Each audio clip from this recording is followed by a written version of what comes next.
Today's quote is, "What you do quietly and consistently often matters more than what people is seen." جو کام آپ خاموشی اور مستقل مزاجی سے کرتے ہیں وہ اکثر اس سے زیادہ اہم ہوتے ہیں جو لوگ دیکھتے ہیں۔ اس کا مطلب یہ ہے کہ نیک اعمال جو آپ چپ چاپ اور باقاعدگی سے کرتے ہیں بہت قیمتی ہوتے ہیں۔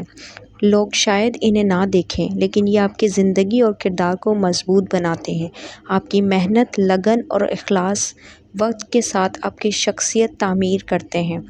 حقیقی کامیابی اور نیکیاں اکثر چھوٹے چھوٹے روزانہ کاموں سے آتی ہیں، چاہے کوئی دیکھ رہا ہو یا نہ رہا ہو۔ زندگی کے سب سے اہم اعمال اکثر خاموشی سے ہوتے ہیں۔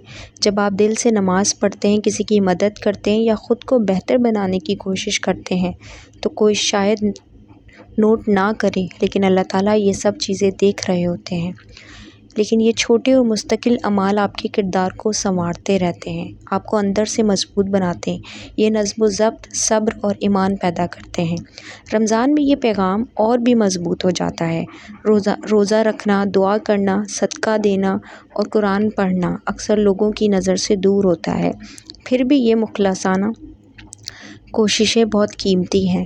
حقیقی ترقی اس وقت ہوتی ہے جب آپ اچھے اعمال جاری رکھیں، چاہے کوئی نہ دیکھ رہا ہو، چاہے کوئی دیکھے یا نہ دیکھے، لیکن آپ کو یقین ہوتا ہے کہ جو میں کر رہا ہوں وہ بالکل ٹھیک ہے۔ آپ کی خاموش محنت کبھی ضائع نہیں جاتی۔ استقلال اور اخلاص ہمیشہ اہمیت رکھتے ہیں۔ اچھے اعمال خالص نیت کے ساتھ کرتے ہیں۔ جو آپ صحیح مقصد کے لیے کرتے ہیں وہ ہمیشہ سب سے زیادہ قیمتی ہوتے ہیں۔ اپنا خیال رکھیے گا۔ Thank you for listening me.